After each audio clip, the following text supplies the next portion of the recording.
E agora sim, começou a live do presidente Jair Bolsonaro, vamos acompanhar. Agenda apertada no dia de ontem.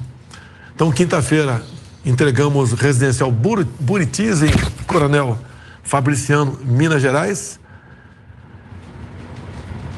com, meu Deus do céu, falha minha aqui, com 740 unidades entregues, ok? Vamos lá. No dia anterior, quarta-feira, nós sancionamos aqui um projeto de lei de autoria do senador Jorginho Melo, Santa Catarina, tornando o Pronamp definitivo, um programa permanente. Esse Pronamp, em 2020, socorreu um pouco mais de 500 mil pequenas e microempresas pelo Brasil, que são aquelas que exatamente mais empregam. Tanto é verdade que esse socorro, né, na ponta da linha, apesar da política do fica em casa, economia te vê depois, quer dizer, nós nos viramos para o lado de cá, nós terminamos 2020 com um pequeno saldo positivo em carteiras assinadas.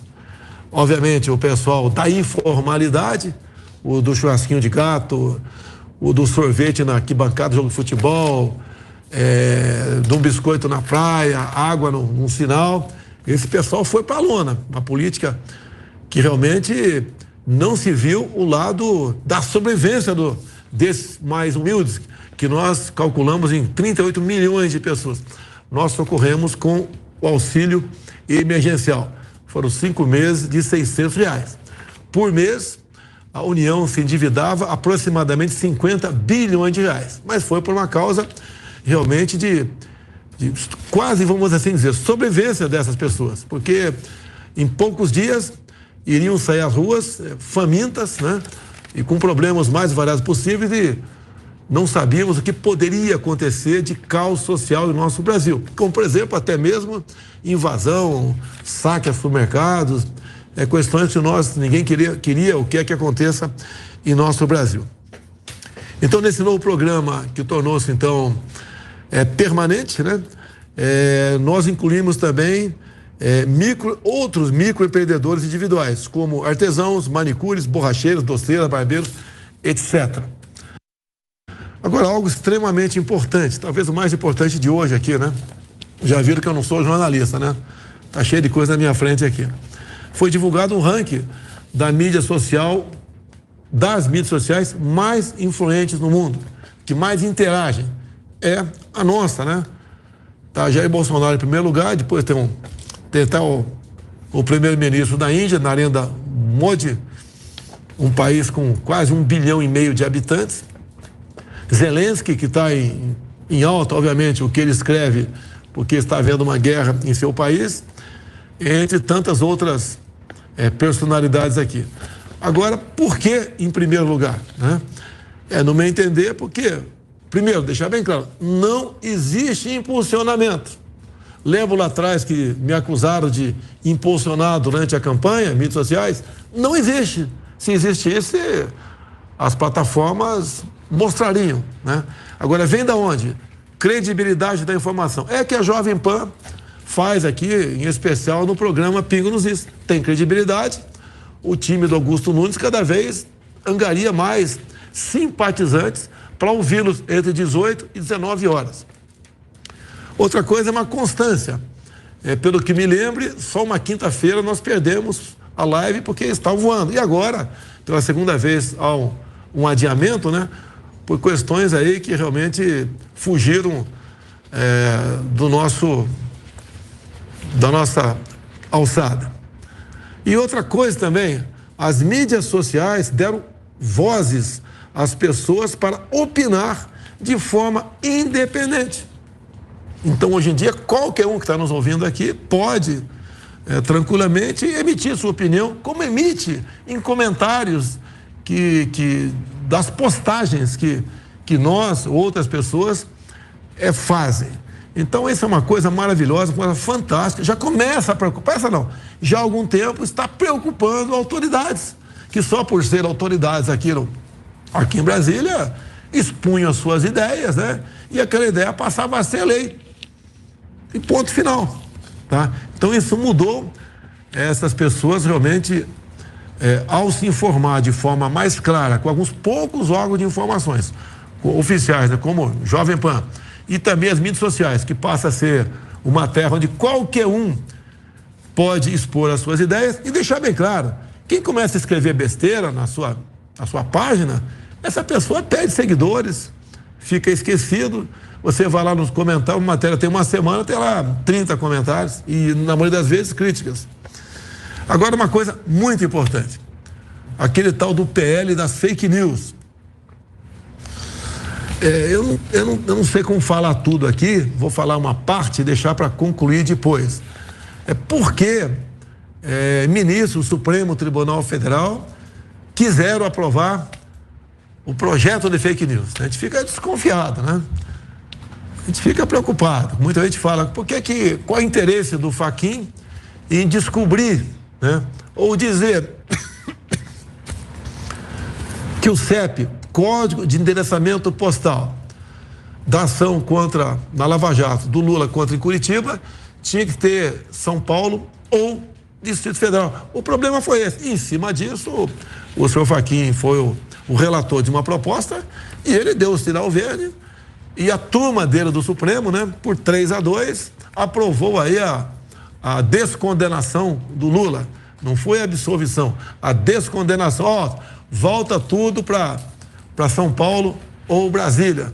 Parece que ficou aqui em Brasília. Nada além disso. Agora, um tremendo desgaste do senhor Fachin, sabe disso, né? O ministro Fachin, lá do Paraná, a gente sabe a vida pregressa dele, foi um militante de esquerda, advogado do MST, isso é verdade, não é fake news. Temos até vídeo dele falando isso aí, e ele botou o Lula para fora. Agora, botou para fora só para ver o livre? Porque ele, segundo o Supremo, ele é elegível. Então ele disputa as eleições. Então que a gente entende por lá de cá que ninguém vai botar o cara para fora com condenações grandes em 3 instâncias, simplesmente para ficar passeando por aí, né? Com a sua namorada, noiva e agora com a sua jovem esposa. Colocou para fora, no meu modesto entendimento, é para ser presidente da República. E deixo claro, quem é atualmente o atual presidente do Tribunal Superior Eleitoral? É o senhor Edson Fachin. A conclusão fica para vocês entenderem qual é o terreno que estamos pisando, qual o interesse em regulamentar as mídias tradicionais, né, bem como as mídias sociais. Então, esse PL das fake news, que não obteve urgência por apenas 9 votos, você tem que ter 257 votos, sim, né, dentro do Congresso, que é metade mais um, né? Para que esse projeto entre na ordem do dia. Então, faltaram apenas 9 votos. Eu entrei em campo, fiz o que pude, não tenho ascendência no parlamento, mas todo mundo, até você, tem contato com deputado, né, com senador, etc. Eu fiz a minha parte e por 9 votos, esse projeto não ganhou urgência e não foi a votação. Esse projeto, entre outras coisas, ele busca o fortalecimento economicamente da imprensa tradicional, além de ali garantir o monopólio da informação. Ou seja, tudo que você postar que tem uma origem em um jornal, no órgão de imprensa oficial, Globo, Folha, né, isso é positivo. O que você postar da tua cabeça ia passar a ser fake news. Se você descobrir uma coisa errada ou até mesmo certa, né, no teu município e fizesse uma matéria a esse respeito, essa matéria, a princípio, seria fake news. Vale se você copiasse a matéria de um órgão oficial, de um Globo, de uma Folha, do Estadão, do Antagonista. Agora, detalhe, né? As Big Techs pagariam para esses órgãos de imprensa a sua postagem, que tem gente que monetiza a página e passa a ganhar um dinheiro em cima da visibilidade, né, dos cliques que ela tem. E você, então, dessa forma, estaria trabalhando para que parte daquilo que você iria ganhar, ou grande parte, não sei, tá, fosse para estes órgãos de imprensa que estão condenados ao fracasso. Porque mentem o tempo todo, tem posição, tem lado. A boa imprensa, como no meu tempo de garoto, né, lá atrás, ela dava a notícia fria e você ia decidir se merecia crítica ou não os personagens daquela matéria. Hoje não. Ele faz uma matéria, geralmente contra o presidente, e já critica o presidente. Não tem notícia boa em grande parte da mídia oficial pelo Brasil. Então, tudo que você, porventura, viesse a divulgar e aprovando o projeto da fake news, tinha que ter uma origem. Caso contrário, você pode até divulgar, mas poderia ter problemas na justiça. Por exemplo, vacina. Mesmo sem aprovado o projeto de lei, passou a ser um tabu. Até eu, como presidente, ao ler matéria de jornais, quando aquela história da vacina e AIDS, que foi da revista Exame, tá? O nosso querido Alexandre de Moraes abriu um inquérito contra mim, fake news do Bolsonaro, quem toma vacina está propenso aí a contrair AIDS. Não é matéria minha, eu li da revista Exame e mesmo assim, eu estou sendo processado pelo Alexandre de Moraes, o senhor ministro Alexandre de Moraes. Tudo bem. Então, a conclusão disso tudo, desse pé de fake news, que teve parlamentares que votou equivocadamente a urgência do projeto. Conversei com vários. Por que você votou favorável a isso? Alguma explicação? Olha, uma deputada falou, olha, eu não tinha... Eu estou aprendendo a votar ainda de forma eletrônica, me equivoquei, errei, lamento. Outros deputados erraram porque foi rapidamente, não teve a devida assessoria para orientá-lo, né? Como votar aquilo, acabou errando. Agora, a grande maioria teve realmente o interesse de atender um pedido de ministros, alguns do Supremo Tribunal Federal, que tinham interesse nessa matéria. E, por ocasião, antes da votação, alguns ligaram para mim e ainda falaram, olha, seria bom aprovar esse projeto, porque assim dá balizamento no que pode e o que não pode nas mídias sociais. Eu falei, balizamento? A liberdade de expressão não tem que ter balizamento, não tem que ter fronteira. Ninguém mais do que eu sou atacado nas mídias sociais. E eu não... Deixa passar, deixa rolar. Que eu acredito até que se você for começar a reclamar, entrar com ações para lá ou para cá, você acaba valorizando o autor da ação. Então deixa rolar, fale à vontade. É o preço da democracia. E ponto final. Então, a conclusão, até escrevi aqui, eu vou ler, né? A conclusão desse projeto, uma vez transformados em lei, então você tem que ficar ligado com isso. Você tem eleições agora em outubro, você vai votar num candidato, você tem que ver como ele votou, ver se ele votou equivocadamente ou não esse projeto. Se for possível, conversa com ele. Ó, se o projeto voltar em pauta depois das eleições e você for reeleito, como você vai se comportar? E o que eu entendo? Até porque o outro lado, né, o lado aí o senhor Lula, ele tem falado constantemente em regular a imprensa, essa que está aí, né, a antiga imprensa, e também regular as mídias sociais. Qual a conclusão que eu tiro lendo esse projeto de forma mais acurada? Que a regulação da mídia e das redes sociais nos levará a uma prisão fora de uma cela.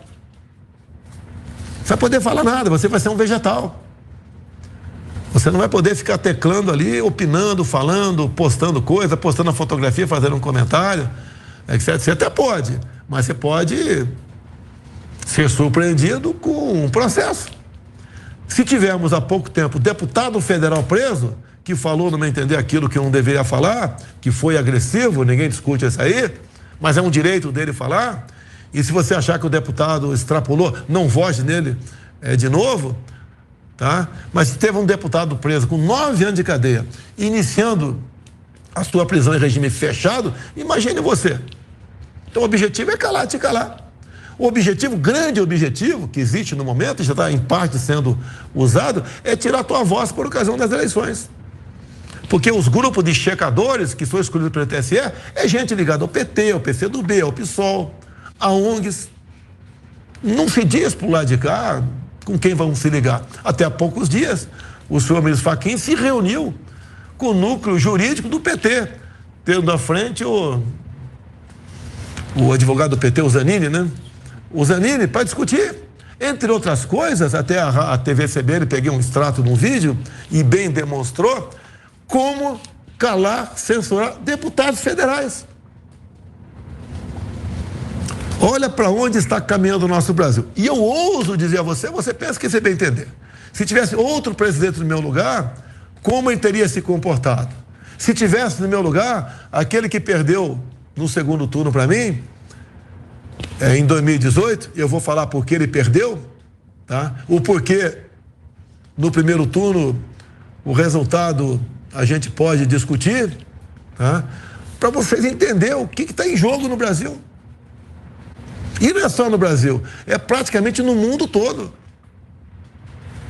Eu, quando estive com o Elon Musk há 2 semanas, num encontro lá que o Fábio Faria intermediou, e deixa bem claro, por parte da mídia que criticou, o Musk dificilmente sai dos Estados Unidos. E dificilmente ele se reúne com líderes de países. Ele veio aqui por livre e espontânea vontade, conversou comigo, conversou com o Fábio Faria, com outras autoridades também, estava lá o ministro da Defesa, e tantas outras pessoas ali do nosso governo, dada a importância dele, e eu o rotulei ali, né, de mito da liberdade. Agora, a liberdade não é apenas no tocante a se expressar, é até liberdade física que está em jogo nesse projeto de lei, que foi sim trabalhado por 3 ministros do Supremo Tribunal Federal dentro do Parlamento brasileiro. Isso não é fake news. Assim como não é fake news aquele inquérito da Polícia Federal de 2018, aberto em novembro, que começou a apurar, né, como é que hackers ficaram por 8 meses dentro dos computadores do TSE. Inclusive, segundo documentos do próprio TSE, com a senha de um ministro. O que querem com isso? Olha, se algo está errado no meu governo, pode vir para cima. E outra, a gente corre atrás para dar uma satisfação, para mostrar para vocês que ou nós estamos errados ou você está errado. E ponto final. Eu tenho aqui, faltando, né? Vamos lá. Então, continuando, vamos deixar para a semana que vem para falar sobre isso aí. As nossas mídias sociais é que mais interagem no mundo por várias questões e o que está em jogo no pele das fake news, tá? Vamos lá. Apanhei da imprensa esses dias também, para variar, né? Se um assessor, tá lá no 3º, 4º escalão, começa a estudar uma coisa qualquer, isso vaza para grande parte da mídia, passou a ser uma ódio do Bolsonaro. Olha, ele quer taxar compra por aplicativos como é que é esse Shopee aqui? Shopee, eu ia falar Shopee aqui. Shopee, AliExpress, Shine. Se alguém estudou, se alguém está procurando taxar isso aí, é um direito dele. Agora, eu que assino uma possível medida provisória para taxar, e eu decidi, não vai ter taxação. É um governo que não aumenta impostos, que não cria impostos. Isso aqui tem que ir para a Receita Federal, fiscalizar. Se está entrando produtos aqui de $500 com nota de 20, cabe a Receita fiscalizar e ir para cima desse importador e não taxar os mais humildes que compram, se eu não me engano, até quantos dólares? $50 ou $20? 50. Até $50 é livre taxação. Vamos taxar. Não, não é assim. Então, mais uma narrativa, mais um fake news contra isso. Agora, isso não interessa para quem entrar lá nos fake news, não interessa, né? Aqui, por exemplo, aqui uma declaração do senhor ministro, está na imprensa, né? Se for fake news, não é meu. Ministro Supremo afirma que o mundo jurídico se acovardou com falsa ideia de liberdade de expressão que não existe. Não vou nem discutir. Um ministro do Supremo Tribunal Federal que jurou respeitar a Constituição, falar em falsa ideia de liberdade de expressão, liberdade você tem ou não tem. E quem extrapolar, existe legislação para isso. Injúria, calúnia, difamação. E a pena geralmente é pecuniária, não é perda de liberdade. Está aqui outra da revista Oeste, que é uma revista que eu não quero assinar embaixo de nada, né? Mas não vi matéria equivocada da revista Oeste, tá? Moraes sobre supostas milícias digitais. Os mais importantes, vamos pegar. Olha, a gente sabe qual alvo sou eu. Eu queria que o senhor ministro Alexandre de Moraes, por favor, respeitosamente, pegasse uma matéria plantada no jornal, ou que circula na internet. Essa matéria aqui, tem a ver com o deputado, com o presidente, com o deputado ou o presidente Bolsonaro. mostrasse e não falasse apenas que temos um gabinete do ódio. O que produz o gabinete do ódio? Me apresente, senhor Alexandre Moraes, uma matéria do gabinete do ódio. O que se faz o tempo todo? Se atira em cima do Carlos Bolsonaro, meu filho. Revira a vida dele de toda maneira, bota ele de cabeça para baixo e chacoalha o tempo todo. Por quê? Porque ele é um dos coordenadores, o coordenador mais importante, né, das minhas mídias sociais. Ele que posta muita coisa, do pessoal que quer falar, o Caluxo. Eu calo, sim. As matérias passam pelo meu crivo. Eu não posso ficar escrevendo quantas vezes eu ligo fazer. O assunto é esse, tá? E as ideias são essas. E ele rascunha ali, voltou, aprovado, vai. Eu não tenho tempo de ficar, às vezes, 20 minutos, 30, para fazer uma matéria por Twitter, por Instagram, por Facebook, TikTok, tá? Muitas vezes eu estou num evento, como hoje estive, eu sei que 15 minutos é bastante tempo. Mas hoje eu fiz um pronunciamento junto à igreja Assembleia de Deus, Madureira, aqui em Goiânia, que você tem que ouvir. Você tem, com todo respeito, né, humildemente eu digo, você tem que ouvir o que eu falei lá sobre essas questões todas. Talvez tenha dado 20 minutos. Tinha mais de 1.000 lá, talvez 2.000 pessoas, não sei. Estava enorme. São lideranças evangélicas de todo o Brasil. Quem comanda essa igreja é o pastor Manuel Ferreira, que eu conheço de muito tempo. Não é de um ano passado, retrasado. Desde lá, os anos 2000, talvez, aí um pouco antes, de encontro em aeroporto, né? De aeroportos, no tempo que atrasava o voo e sempre tinha uma rodinha lá para ficar conversando 2, 3, 4 horas. E o Manuel Ferreira, em muitos momentos, estava lá comigo, conversava. Fizemos uma amizade, o respeito que eu tenho por ele, até pela sua idade, né? Tem em torno de 90 anos, me abriu espaço para falar. Não falei de política, falei de Brasil. Para onde o Brasil estava indo, né? O que aconteceu a partir de 2019, os riscos que nós corremos, que acabei de falar alguma coisa aqui sobre perda da liberdade. Perda da liberdade não é apenas para escrever, não, é liberdade física também. O que nós temos que fazer, se tem uma passagem bíblica na igreja, por falta de conhecimento, meu povo pereceu. Eu acredito que hoje uma parte considerável da população tem conhecimento e sabe o que está acontecendo. Sabe da sua responsabilidade. Eu sou o melhor. Não! Existem milhares de pessoas melhores do que eu pelo Brasil. Ou dezenas ou centenas de milhares.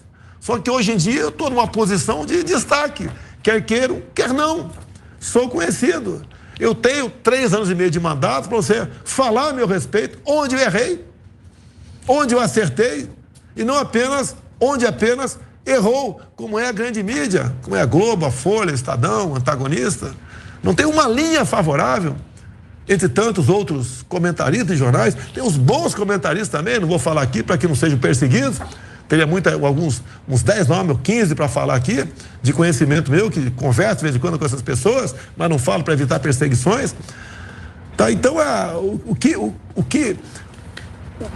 para onde estava indo o Brasil? E agora, falei ali, falei de uma coisa importantíssima, que interessa a todos vocês, não é apenas ao homem do campo, porque a cidade sem o campo não vive, ela sucumbe, as cidades se acabam. O contrário não é verdadeiro. Sem as cidades, o campo sobrevive. Obviamente, vai sofrer uma regressão em muita coisa, né? Um retrocesso em muita coisa, mas o homem do campo vai produzir o alimento para si. A cidade não. E o que eu falei lá sobre o novo marco temporal que está sendo votado pelo Supremo Tribunal Federal. Está parada a votação e agora, meados do mês que vem, ela volta a pauta. Está 1 a 1 para cá. O senhor Edson Fachin, que é o que levou à frente a proposta, quer que haja no Brasil um novo marco temporal. O que é isso? A Constituição de 88 foi bem clara, dizendo que o marco temporal era a data da promulgação da Constituição. Os povos indígenas que ocupavam suas terras até aquele momento, seria feita a demarcação. Não vamos entrar no mérito. Foi feito isso. E tanto é verdade que nós temos hoje em dia uma área equivalente à região sudeste, São Paulo, Minas, Rio e Espírito Santo, demarcado como terra indígena. Em torno de 14% do território nacional. Grande parte dessas áreas está lá em Roraima, está no estado do Amazonas, depois cai um pouco para o centro-oeste, depois para o sudeste, para o sul. E esse novo marco temporal do senhor, que o senhor Fachin quer que seja aprovado, olha a responsabilidade. Olha a responsabilidade do senhor Fachin. Caso eles aprovem no Supremo Tribunal Federal, nós devemos demarcar, porque existe mais de 100 pedidos de demarcação de terras indígenas, onde vai tomar uma área agora, tamanho da região sul, Rio Grande do Sul, Santa Catarina e São Paulo. Imagine essas áreas, sudeste e sul, pega uns 7 estados, 2 grandes, como São Paulo e Minas Gerais, demarcando como terra indígena, praticamente toma mais ainda a região norte do Brasil, ali, incluído o estado do Amazonas, praticamente acaba com o estado de Roraima, entra em Rondônia, né? E pela localização geográfica dessas novas futuras áreas, se o Supremo decidir que devemos ter um novo marco temporal, anula outras áreas equivalente a um outro estado de São Paulo. Ou seja, bota-se um ponto final na economia brasileira vindo do agronegócio. Mais ainda, ameaça, não ameaça não, praticamente entra de sola na segurança alimentar do Brasil. O que pode acontecer uma vez o Supremo aprovando por 6-5, por 7-4, ou seja lá o que for? Eu tenho que tomar uma decisão. Já está na minha cabeça. Quer saber qual é a decisão? Assista a minha posição hoje na Assembleia de Deus de Madureira, tá, que deve estar na minha página já pedi já para o Carlos ver isso daí. Para você saber o risco que você corre, para você entender o que certas pessoas que ganham um cargo por indicação política começam a fazer no Brasil, como se fossem imortais, deuses supremos do Olimpo. Eu quero assim, eu não quero, e acabou. Para onde estaria indo o Brasil se estivesse no meu lugar o Haddad, que ficou em segundo lugar, que é favorável a essas propostas? Então, o conhecimento que a população tem que ter é por aí. Não estou fazendo política, essa cadeira aqui é de criptonita, né? Se bem que eu não sou super-homem, tá? Mas ela é problemas 24 horas por dia. Não tenho sábado, domingo, feriado e não estou reclamando. Tá? Entenda que eu estou aqui, que estou cumprindo uma missão de Deus, e ponto final. Eu sobrevivi por um milagre, me elegi por um milagre. Formei um ministério competente, qualificado, e sobrevivi por um milagre, dado as pressões de algum setor da sociedade aqui em Brasília, para colocar ministros, presidente de banco, de estatais, que interessasse a eles, para continuar o que sempre fizeram, roubando a nossa pátria. Corrupção. Cadê que me ajuda aqui a pegar a matéria aqui do ônibus, né? Você vê, fomos acusados há poucas semanas de superfaturamento, tá por aqui. Superfaturamento na compra de ônibus pelo FNDE. Tá? FNDE. Bem, o que o TCU decidiu agora há pouco? Tá? O que o TCU decidiu, a questão de 2-3 dias, que a licitação estava sendo feita de forma correta. Quando você compra uma coisa, levando-se em conta o preço lá atrás, né, você bota os fatores ali, e esses fatores previam um preço mais alto para a compra de ônibus. Pergunte a qualquer homem do campo se o preço do maquinário agrícola não subiu, em média, 100% de 2 anos para cá, e alguns até mais do que isso aí. Nós não queremos, não participamos desse jogo de querer superfaturar alguma coisa. Muito pelo contrário, temos nos ministérios mais importantes uma equipe maior de pessoas que vem lá do TCU, vem da CGU, vai da PF, para exatamente analisar esses contratos, para que não haja o que sempre ocorreu no passado, superfaturamento. Mas está aqui, mas tudo bem. O marco temporal foi embora. Então o TCU derrubou essa acusação do FNDE. Se tiver algo errado lá na Ministério da Educação, como pediu afastamento o ministro Milton, tá? A gente vai ajudar na investigação sem problema nenhum. Pode acusar de errado? Pode. Quem é o culpado? É o ministro? É um secretário? Seja lá quem for, a gente vai correr atrás. Pode ter corrupção no meu governo? Pode. Eu digo que o Ministério do Rogério Marinho, que se afastou agora, o MDR, tem mais de 20 mil obras pelo Brasil. Em grande parte são convênios com o município. Foge da nossa responsabilidade a fiscalização, até porque não teríamos como fiscalizar 20 mil contratos, mas iam nos culpar, sem problema nenhum. Então, o governo e procura ser transparente cada vez mais. Nós não nos comportamos como o TSE. Não, aqui ninguém entra. Está tudo resolvido, não tem que desconfiar de nada. Quem desconfiar, se for candidato Castro, registro e prendo. Aqui democracia é essa, meu Deus do céu? Onde nós estamos? Vamos continuar? Vamos lá. Pauta aí do projeto da Câmara sobre saidinhas. Tá? A bancada da Segurança Pública defende há muito tempo botar um freio nas saidinhas de banco, e o presidente da Câmara, Arthur Lira, resolveu botar em votação. Por que o Arthur Lira? Porque ele é o presidente e ele é o dono da pauta. Ponto final. Vamos lá? Uma coisa importante, quando se fala em corrupção, né? A gente fala sempre da Petrobras. Vamos falar um pouquinho dos Correios. Tem uma nova administração ao Correio. Nós temos lá o presidente do Correio, o general Floriano Peixoto, um ano mais antigo do que eu.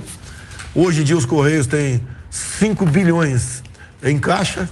Pô, imagina lá atrás, hein? Lembra quando começou aquela propininha nos Correios lá do Rio? O cara pegou o dinheirinho e botou no bolso, até que o Roberto Jefferson depois denunciou esse esquema todo. Mas tudo bem. Então roubaram tanto os Correios, em especial o Postales, né? Que é o fundo de pensão dos Correios, porque o fundo de pensão fica buscando maneira de ganhar dinheiro no mercado para pagar os aposentados e pensionistas. Tá, agora, comprou papéis de empresas venezuelanas no passado. E o que aconteceu? A empresa venezuelana já estava quebrada. O cara compra, paga, já tem um companheiro lá na Venezuela que pega essa grana e depois volta de avião para cá, né? Inclusive tem uma passagem bacana, não quero falar o nome do ministro aqui, mas no tempo lá do Chávez, teve um avião da Força Aérea Brasileira que foi para lá com um ministro, tá? Ou melhor, o ministro foi para Cuba e na volta de Cuba ele fez escala em Caracas, na Venezuela. E o avião estava pronto para decolar para o Brasil, chegou a turma do Chávez, mandou todo mundo descer. Estava lá dentro o ministro da Defesa do Brasil, tá? Para não ter dúvida. Deram uma geral, saíram da aeronave, não sei se saíram com a mala na mão ou não posso afirmar isso aí, mas é bastante constrangedor.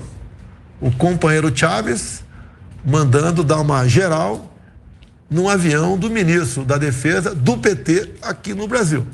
Tire as suas conclusões. Então, voltando para os Correios aqui. Aqui eu estou com um contra-cheque, mandei botar negrito aqui o nome do servidor dos Correios, né? Mas tem aqui, ele é um carteiro antigo, bastante antigo, tá?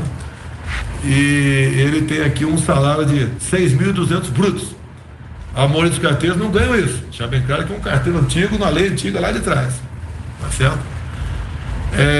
Então, de 6.200 brutos, ele tem um desconto extra de R$512. Contribuição extra Postales. Você sabe o que é isso? Se não tiver essa contribuição extra de mais R$512 por mês nesse carteiro, simplesmente quebra o fundo Postales. Daí não paga mais os aposentados e pensionistas. Essa aqui é uma imagem do PT. É isso daqui que alguns querem que volte ao Brasil. Porque olha só, quando se fala em Venezuela, o Brasil emprestou dinheiro para a Venezuela via BNDES. Fato. Tá? Uma das obras feitas em Caracas foi um metrô. Belo Horizonte não tem metrô. O pessoal que está apoiando aí, você sabe quem? O governo do estado. Não quero politizar aqui o negócio aqui, mas tem um cara aí que renunciou o mandato e está apoiando agora o cara que fez isso daqui no Postales, só Postales, estou falando de Petrobras, mas nada não, tem no Postales. Querem que esse cara volte. O BNDES, então, emprestou dinheiro para a Venezuela e quem foi o avalista? Foi você. Foi o Tesouro Nacional. E o Tesouro, até o momento, como a Venezuela tem que pagar o empréstimo, pagar juros para o BNDES e não paga, alguém tem que pagar. Vai para cima do avalista. Quem é o avalista? O Brasil. Então, até o momento, 80% dessa dívida já foi paga pelo Brasil. Tá? Até a Venezuela pagou uma pequena parcela. Tá? E até o final do ano que vem, você, trabalhador, não é apenas o Correio não, tá? Você, de maneira geral, vai pagar mais algumas parcelas para o BNDES.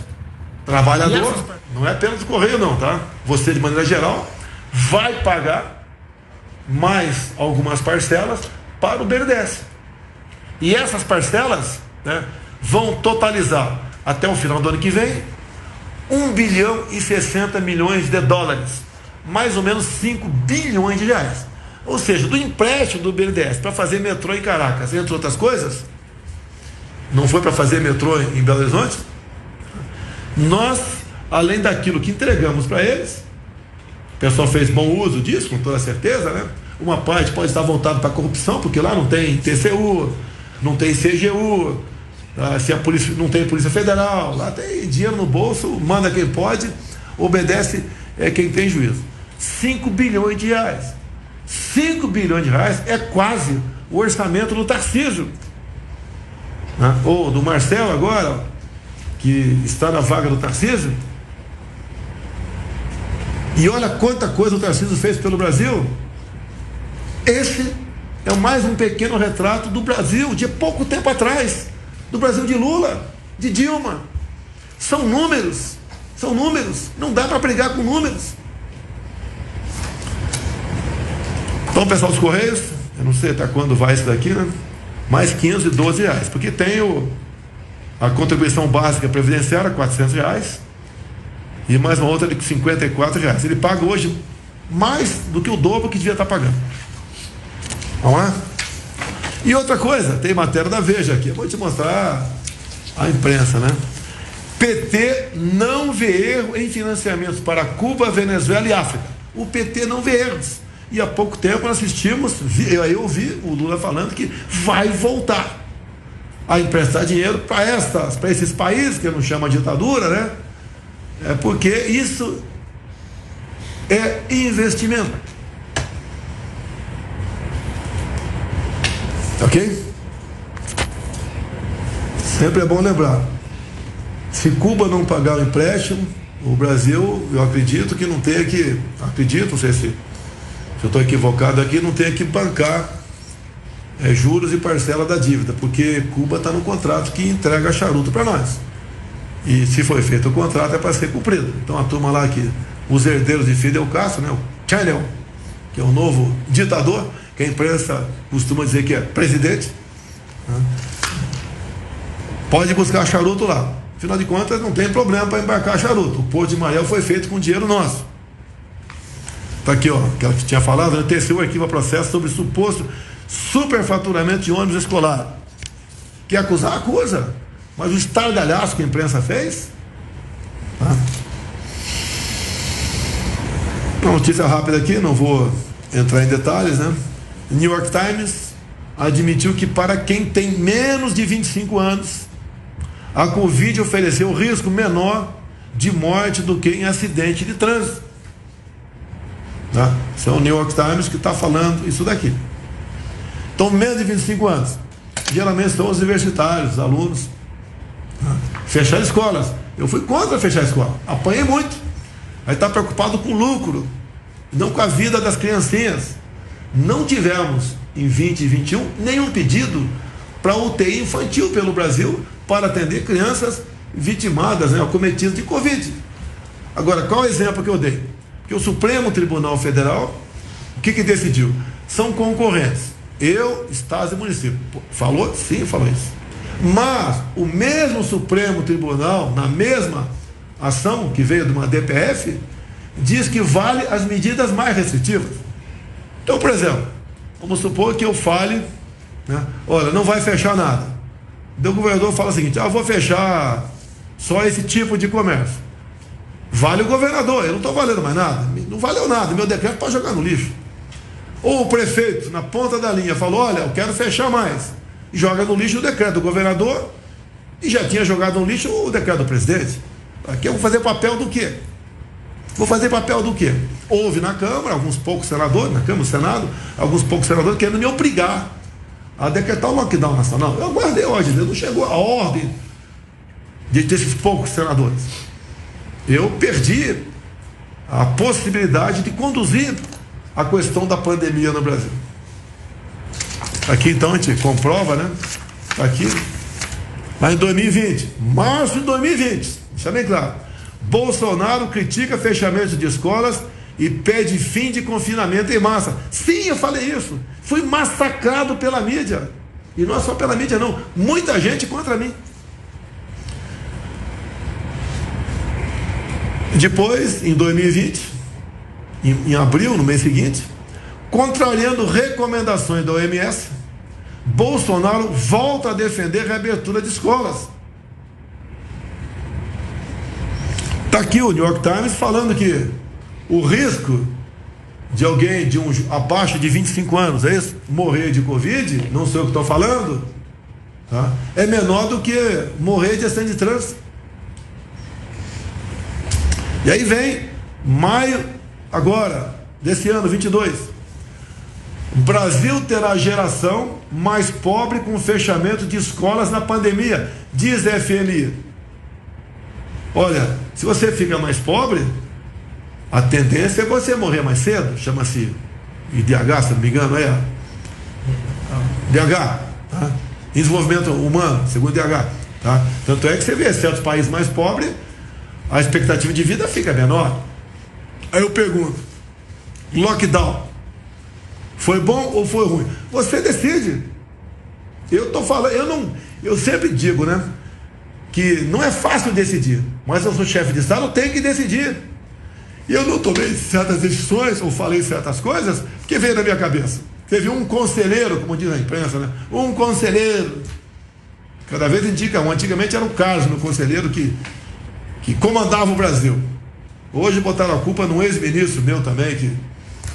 Eu ouço todo mundo, mais do que ouvir quem está do meu lado. Eu ligo para as pessoas, como já liguei mais de uma vez para o embaixador de Israel. Esse estudo sobre Covid é verdadeiro? E às vezes que eu liguei, ele falou: é verdadeiro. Mas hoje em dia, você está proibido de discutir esse assunto. Está proibido. Um dia a verdade aparecerá. E não dá para ficar escondido tanto tempo. Se bem que existe sim, mais que uma campanha, um trabalho para bloquear de vez as mídias sociais. Transformar você um prisioneiro sem cela. Alguém desinformado. Querem que você seja um vegetal no mundo, não é apenas no Brasil. E eu esperava contar com mais gente, não o povo, que grande parte está conosco, mas mais gente que ocupa cargos em Brasília, para vir aqui do meu lado defender isso daí, mostrar o que está acontecendo. O pior que pode acontecer é de ficar quieto. Não é comigo, deixa acontecer. Não, vou ficar quieto, não é comigo, não é com o meu vizinho, não é comigo. Até que chega um dia que vai bater a sua porta. E para mostrar que eu decido algumas coisas, né? As universidades fecharam, mais de ano. Agora, a Academia Militar das Agulhas Negras, a Academia da Força Aérea, Escola Naval, fecharam? Não fecharam. Tem aproximadamente 2.000 cadetes nessas escolas. Alguém morreu? Não. Por que não morreu? Só abaixo de 25 anos de idade. A própria... Quem diz, meu Deus do céu? New York Times. New York Times diz ali, a matéria que vem de estudos, que o risco é quase menor, o risco é menor do que um jovem morrer de acidente de carro. Tá? Não morreu. Não tinha informação de sequer um desses jovens cadetes, né, ou aspirantes da Escola Naval foi internado. Zero. Mas nós fomos proibidos de discutir esse assunto. Derruba a página. Fake news, negacionista, terraplanista. Vamos discutir. Por que quer nos tirar o direito de discutir as questões? Quem ganha com isso? Por que no Supremo a gente não vê vozes que vêm para o lado de cá, o lado da verdade, se omitem ou atacam? A mesma coisa em demais tribunais, quase a mesma coisa em outros órgãos. Aparecem alguns heróis, né? Chamar de herói, dentro do parlamento. Temos vários nomes para citar aqui. Nós não podemos deixar de discutir, porque se eu lançar uma tese aqui furada, tá? Ou eu recuo lá na frente, o que seria o lógico, né? Ou você desacreditado, ninguém vai clicar nas minhas mídias sociais, eu não vou ser mais o que mais influencia no mundo. Então, a comprovação, mais uma para variar, né? Mais uma. Agora, o que nós vamos perder nesses 2 anos fora de escola, eu vou calcular aqui, vai levar uns 20 anos para a gente voltar ao que era 3 anos atrás. Não foi por falta de aviso. O vírus não vai embora. Lembra quando eu falava, temos que conviver com o vírus? Hoje isso aí ninguém discute mais, temos que conviver. Ele está rodando por aí. Às vezes muda aí uma nova cepa, mas tem que conviver, tem que encarar. Será que já não temos um remédio para o vírus? Tem aí as vacinas. Não vou entrar em detalhe de vacina. Comprei quase 600 milhões de doses para quem quisesse tomar. Mas me causa surpresa, né, o que está acontecendo com a China. A infecção em massa de Xangai e outros municípios. Não é falar que nasceu a Coronavac? Será que não vacinaram o seu povo? Qual a validade da Coronavac? Ela vale por quantos meses? Qual é a sua eficácia? Eu não vou discutir esse assunto. É uma realidade. Geralmente, quando alguém cria um remédio, uma vacina, ela, antes de vender para outros países, ela aplica no seu povo. É igual a questão de armamento das Forças Armadas. Vamos supor que a indústria bélica brasileira desenvolva um míssil X. Nós não vendemos esse míssil enquanto as Forças Armadas aqui, não comprar esse míssil, que é uma comprovação que ele é eficaz. A questão das vacinas é a mesma coisa. Era um momento difícil, ninguém sabia o que fazer, se bem que houve um cerceamento, né, uma castração da autonomia médica, que sempre existiu, mas, né, na prática, na verdade, chegaram as vacinas Coronavac em São Paulo. Tinha um garoto propaganda lá em São Paulo. Foi aplicado no Brasil muitas doses da Coronavac. Minha mãe, já falecida, em Eldorado Paulista, quando aplicaram a vacina nela, decisão lá dos irmãos, tá? Aplicaram a Pfizer, deram o recibo para ela, e algumas horas depois voltou um funcionário do Estado, tá? Pediu o comprovante de vacinação, rasgou e escreveu Coronavac. Só que uma irmã minha tinha fotografado. Então nós divulgamos nas mídias sociais, né, a comprovação de vacinação e depois o rasgado. Foi a AstraZeneca. Para dizer, olha, a mãe do presidente tomou Coronavac. Ela tomou AstraZeneca, se fosse Coronavac, não tem problema. Mas tudo bem, vamos lá.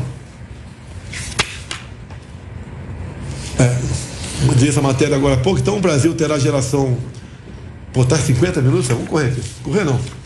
Tá aí os Estados Unidos e Europa plantando em reservas ambientais, ok? Vem aí, lamentavelmente, como já anuncia a imprensa internacional, uma catástrofe, tá, no tocante a alimentos no mundo todo. Isso a tendência é subir de preço no mundo todo. Já está subindo no Brasil.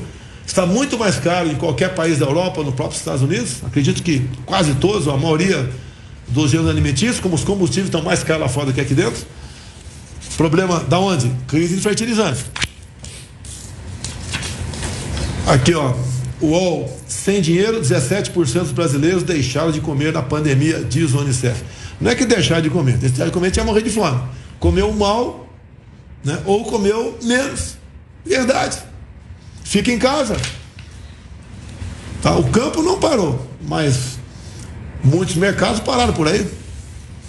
Muita gente não ia trabalhar, pressionado pela mídia, né? Na verdade não é pressionado, ele era amedrontado pela mídia.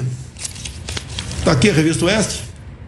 ONU alerta para risco de crise alimentar global causada pela guerra. Agora a revista Oeste, Dá para dar verdadeira matéria, sim, mas também pelo fica em casa que o limite vem depois. Que esse que você fala, talvez tenha sido o único chefe do Estado do mundo que foi contra o lockdown. E a conta chegou para pagar. Não apenas em forma de inflação, né, em forma também de possível desabastecimento. Eu acho que essa matéria aqui, que jornal que é esse aqui? Vírus respiratórios sobrecarrega UTIs infantis em São Paulo. Tá? Tem que ver se essa garotada que chega com problema respiratório, fazer uma pesquisa junto aos pais, né? Da vida para graça. Foi vacinada? Não foi? Foi na escola? Não foi? Andava descalça? Não anda mais? Para se ter um retrato realmente perfeito do que está acontecendo. É do Estadão, né? Outra matéria de hoje, Folha de São Paulo. Evangélicos repetem polarização e se divide entre Lula e Bolsonaro. Isso aqui não é fake news, é uma canalice. Eu sei que não sou unanimidade em lugar nenhum. Mas se, por exemplo, se fizer uma pesquisa nas Forças Armadas, séria, se bem que as Forças Armadas geralmente não abrem suas portas para isso, né? Mas vamos supor que faça. Não vai dizer que os militares estão divididos, o que os policiais do Brasil estão divididos. Ainda mais depois que o Lula falou que policial não é gente. E no tocante evangélico, tá? O lado de lá defende o aborto. O lado de cá é o contrário. O lado de lá falou que vai botar os militares, os pastores e padres nos seus devidos lugares. O lado de lá, os governadores do PT, né, de outros partidos também, mas do PT, foram unânimes, fecharam templos, fecharam igrejas. O lado de cá não. O lado de cá fala, né, da boca para fora, fala com o coração, Deus, pátria, família. O lado de cá defende família, o lado de lá não. O lado de lá defende ideologia de gênero. Vai falar que os evangélicos estão divididos? Não sou unanimidade. Não sou o dono da verdade. Não sou a última palavra, o último biscoito do saco de bolacha. Mas falar que estão divididos? E daí vem aí a pesquisa da Folha, Lula 40, Bolsonaro 25. Achei. Tá. E nós temos a declaração do Palocci. Abre aí, pô, bora rápido aí, pô. Com mandar de PO2, sentaram 2 e pagar a flexão aí. Tá? Veio o Palocci em delação premiada. Dizia o que lá atrás? Que as pesquisas. Não é essa aqui não. São compradas. Não é essa aqui não. É do Palocci aí, tem uma foto do Palocci aí. Aqui, ó. Propina era paga para ocultar pesquisas negativas contra o PT, diz Palocci. Então os caras compravam pesquisas, tá, para divulgar índices favoráveis ao PT. Quando chegava uma pesquisa contrária, a pesquisa era engavetada, jogada no lixo, triturada, incinerada. É assim, e não há diferença hoje do Datafolha. O que é o Datafolha? Será que o Datafolha está fazendo tabelinha com uma instituição por aí que diz que lá tudo é inexpugnável? O que está acontecendo? Vamos ter eleições no corrente ano e vamos ter eleições limpas. É o que o povo quer, porque afinal de contas a alma da democracia é o voto, e eleições democráticas elas evitam problemas sociais. Elas são de interesse nacional. É questão de soberania. É a garantia da nossa liberdade. Dizer que os evangélicos estão divididos, tem evangélico que não gosta de mim, é um direito dele. Gostaria de conversar com ele, né? Por que você não gosta de mim? Quem sabe eu convenço do contrário, ou quem sabe ele me convença do que eu devo mudar. Então, propina para pesquisa, delação do Palocci. Tá bom, né? Última notícia? Não. Time jurídico de Lula se reúne com Fachin e discute imunidade, autoridades e redes sociais. Já falei. Terminando aqui, quero parabenizar o Marcelo Magalhães, que eu chamo de Marcelo Negão, assim como tem o Hélio Negão na minha frente aqui, tá? Mas não milagre, hein? O pessoal vai desconfiar de você, Hélio. Tivemos o Olimpíada Estudantis agora na França e o Brasil foi vice-campeão. A garotada do Brasil foi para lá e essa garotada, eles foram vice-campeões. 69 países. Eu não sei quais são os países, mas com toda certeza a Europa toda estava lá. O Brasil foi vice-campeão. O que o Marcelo Magalhães, o Marcelo Negão, fez no ano passado?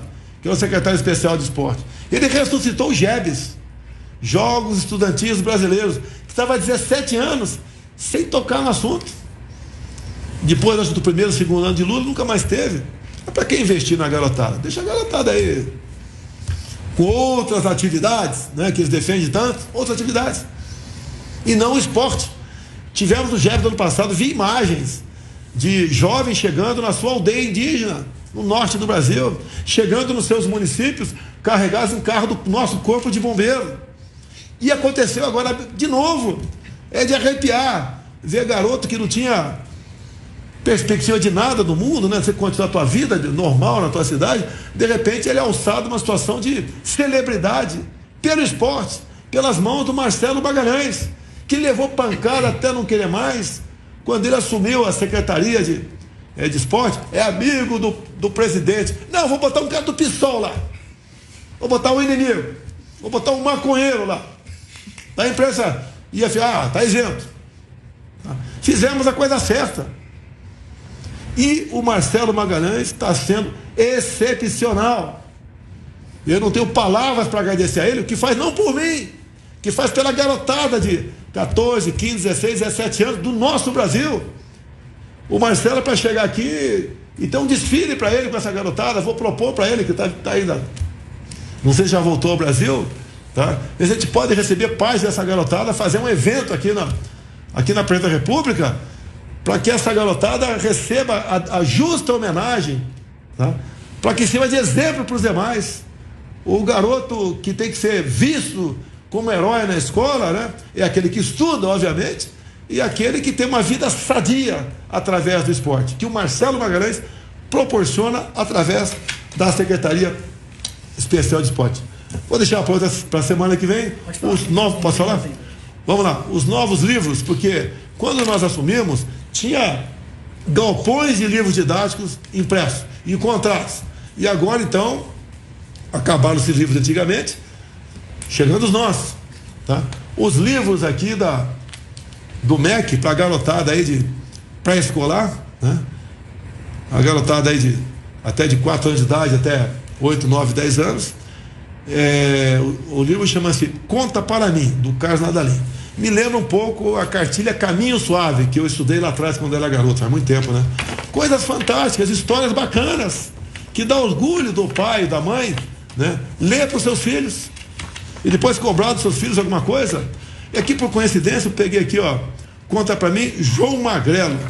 Pelo que eu vejo aqui, é uma história de uma princesa, de um rei. Há pouco tempo, meu Deus do céu, eu lembro de um livro do MEC, do senhor Haddad, onde o rei aprisionou a princesa, e a princesa só sairia do calabouço se ela, eu vou ser suave, se apaixonasse pelo pai, pelo rei. Era isso que era mostrado para as crianças há pouco tempo. Tem um nome isso, acho que é incesto, né? Tem um nome isso aí. Era isso. Tem um livro escolar, vocês lembram quando eu fui na Globo em 2018? Eles tragam a semana que vem um livro aqui do PT, lá do senhor Haddad, que no meio da página tinha uma menina e um menino, e tinha um furo na página, na região aí dos órgãos sexuais, onde o livro ensinava você enfiar o dedinho naquele buraco do menino e a menina com o furinho para lá de cá mexia a página. Esse livro eu comecei a mostrar na Globo e não consegui mostrar naquele debate. Isso era no passado o que faziam com nossas crianças, a sexualização da mesma. Então esse pessoal que divide, tem evangélico favorável a isso? Tem evangélico favorável ao aborto? A sexualização? Segundo a Folha, estão divididos? Há uma diferença enorme entre eu e aquele outro cara. Enorme. Em todos os aspectos. Se não vem me falar que veio de família pobre, que a minha família também é pobre. Minha mãe teve 7 filhos. Um faleceu muito jovem. Meu pai era dentista prático. Eu pescava em Eldorado Paulista, tá? Com os meus amigos lá, para ganhar um dinheirinho para fazer gastar, comprar, por exemplo, fascículos da enciclopédia, conhecer. Eu falei Barça no ano passado, não, foi que me equivoquei. Enciclopédia Conhecer, que era vendido na banca. Em cima daquele fascículo, uma vez eu aprendi a fazer sabão, lendo fascículos da Enciclopédia Conhecer. Aprendi coisas fantásticas de história da humanidade, de ciência, de espectro, né? As luzes emitidas pelo espelho e pelos astros, né? Ao você botar aqui um prisma, tinha um espectro, e de acordo com aquele espectro você sabia da onde, o que tinha, qual era a composição daquele planeta. O que interessa isso? Interessa, pô, para quem quer seguir a carreira nessa área. Então, essa é a nossa vida. E esses livros agora, vou pagar a missão aqui para os AJO, tem dois aqui, me procurar um pequeno livro chamado PERT, Papa Eco Romeu Tango, PERT. Eu quero mostrar aqui um pequeno livro que ajudou em muito a minha origem lá atrás, a abrir minha cabeça, que vai servir para a garotada abrir a cabeça. Coisa simples, começa do zero, mas a coisa simples que é o sistema PERT, é quase que um jogo de xadrez, né? Lá na frente, não é apenas dama. Dama é bacana, sei jogar, quando eu era moleque jogava, depois aprendi a jogar xadrez. Lá em Eldorado tinha um cidadão lá que curtia férias em Eldorado, e ele era um dos que ajudava a treinar o Mequinho, um grande jogador de xadrez nosso, né? E ele, obviamente, a diferença é enorme entre eu e ele tinha o prazer de me usar ali, né, como sparring, para treinar também xadrez. E eu gostava de jogar com ele, logicamente não ganhei nunca numa partida dele, tá? Mas aprendi muita coisa. Tá acabando aqui o programa. Parabéns, Marcelo Magalhães, pelo segundo lugar nas Olimpíadas da Juventude na França, com toda certeza, se tiver ano que vem, né? Vamos estar melhor ainda, e melhor ainda é ser primeiro lugar. Obrigado a todos, muito obrigado pela atenção, pela oportunidade. Sai na frente aí. Um abraço da turma aí do Augusto Nunes. Facebook, YouTube, Instagram, TikTok nosso, 80 mil. Pig nos Jovem Pan News na ordem de 170 mil. O total está 200 e não sei quanto ali mil. Nós acreditamos que por volta de pelo menos 300 mil pessoas nos assistam nessas lives. Certo? Muito obrigado, pessoal. Amanhã estarei em Manaus. Para aí, pô. Acaba aí, sentindo? Não mexe, olha para frente. Amanhã estarei com a primeira dama em Manaus, lá com os evangélicos, né? Tem uma marcha para Jesus, vamos participar dela, como participei no sábado passado em Curitiba. Momento de reflexão, de oração. A minha esposa é evangélica, eu sou católico, somos cristãos, e vamos participar desse evento em Manaus amanhã. Então quem puder, marcha para Jesus amanhã de Manaus, louvar o nosso Deus, né? Realmente eu acho que todos do Brasil agradecem. Um abraço a todos, até semana que vem, se Deus quiser.